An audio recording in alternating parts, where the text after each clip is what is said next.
Hello, dear people.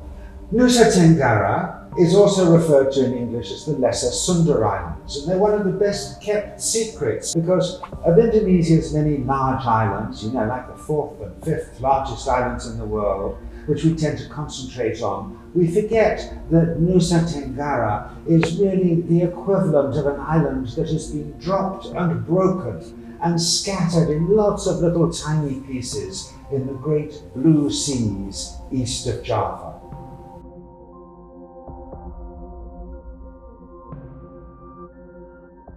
So Nusa Tenggara is many wonderful little islands, and they are full of a great diversity of human and animal and vegetable life. I suppose they first came to the West's attention long before Indonesia knew the value that it had with nutmeg. For people in Europe knew about the BANDA Islands long before they could actually reach them about 500 years ago.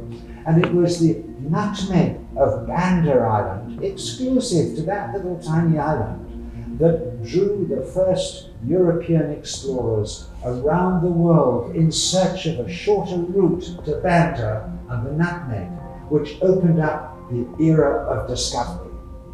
And it was in fact the bane, the pain of Indonesians for hundreds of years that this was such a valuable spice and so many outsiders wanted to come and find it and steal it.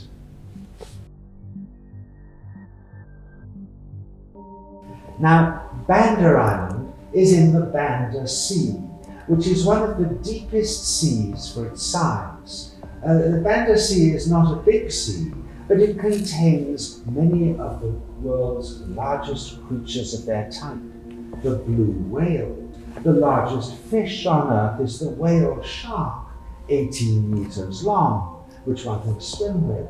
The world's largest turtle, the leatherback turtle, which can be 9 feet long and weigh a ton, and is really a dinosaur of the oceans, unchanged for hundreds of millions of years. Only found in this particular part of the world. It's the only place you can see them at sea.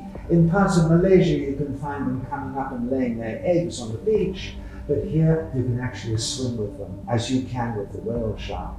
Also, the world's largest clam, which can be 2 meters across. You don't really want to get your foot in it, because despite looking rather dead and rock-like, it can close instantaneously on your foot.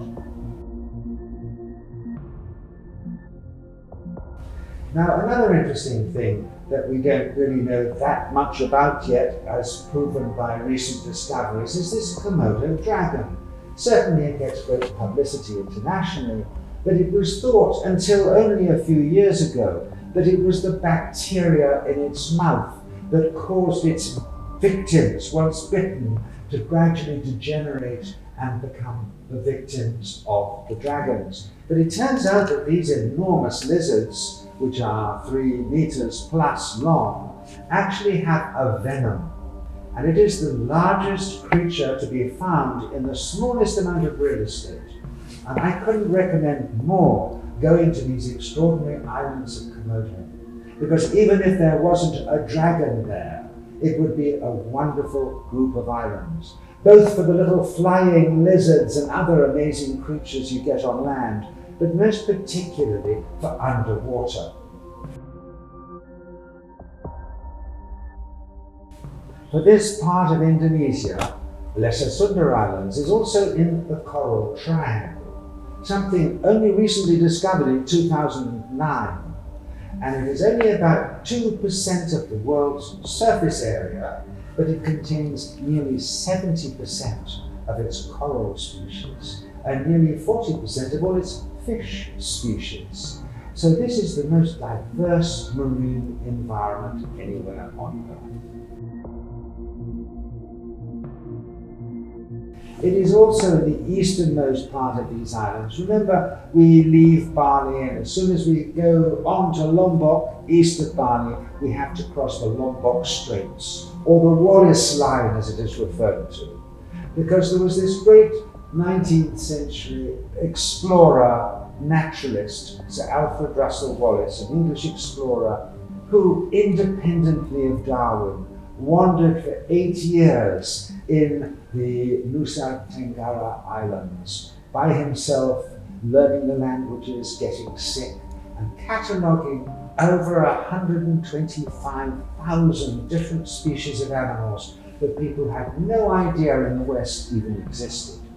And it was he, Alfred Russel Wallace, who, independently of Charles Darwin, came up with the theory of natural selection or evolution. Except, much more than Darwin, Wallace was influenced by the mysticism and otherworldliness of Indonesia, and he had a much deeper and broader understanding of the mysterious movements of life behind just the basic mechanics of natural selection. And it was Wallace who was visiting Bali and then went across the straits to Lombok, who discovered that even the birds were completely different in Lombok to the birds in Bali. And it was he who gave his name to the Wallace line, which sharply divides the flora and flora of East and West. And in the Lesser Sunda Islands, you also find these isolated human communities who produce the most wonderful ikats, weavings. Of course, you get such ikats in Sumatra and Borneo, but here with all these little tiny different islands, you get a vast variety of the most beautiful artworks, not just textiles, but also wooden carvings. Now, the Komodo dragon used to be a myth until only 1912, when the first physical specimen was brought back to Java to a laboratory and measured and weighed, and it awoke from a myth into a reality. Before that, it was considered only a wild imaginings of the local seafarers. But sure enough, that is one of the various examples we know of myths, beginning as myths and awaking into a truth.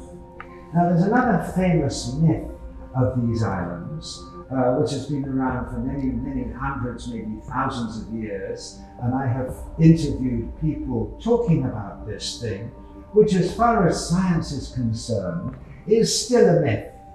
But I think that within the next decade or two, as we explore more of the underwater world, we will see that this too awakens into a reality.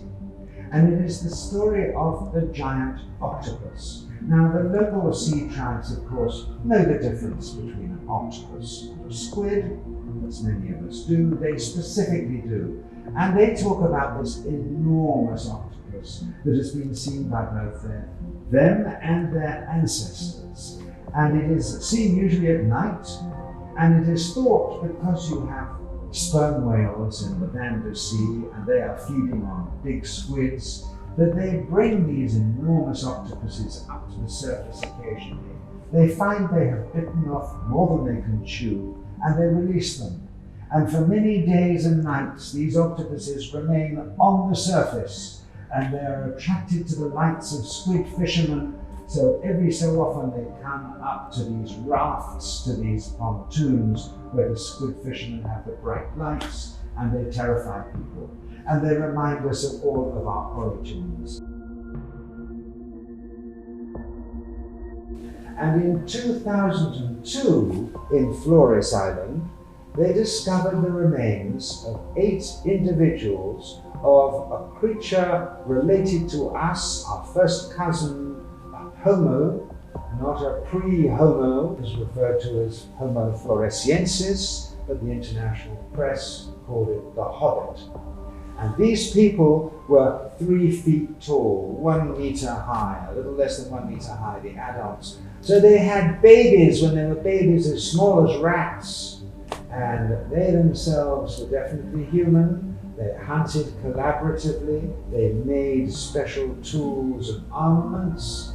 And they lived off what was then a pygmy elephant found in Flores, Stegosaurus, they were little tiny elephants, and the giant rat of Flores. Now, the giant rat of Flores is about 1 meter long, It's about as long as these people were tall. So you can imagine, now this wasn't very long ago that Homo florescensis was alive. They first of all thought that he was there as recently as 15,000 years ago, but it's now thought that he was there probably a little longer, 80,000 years ago.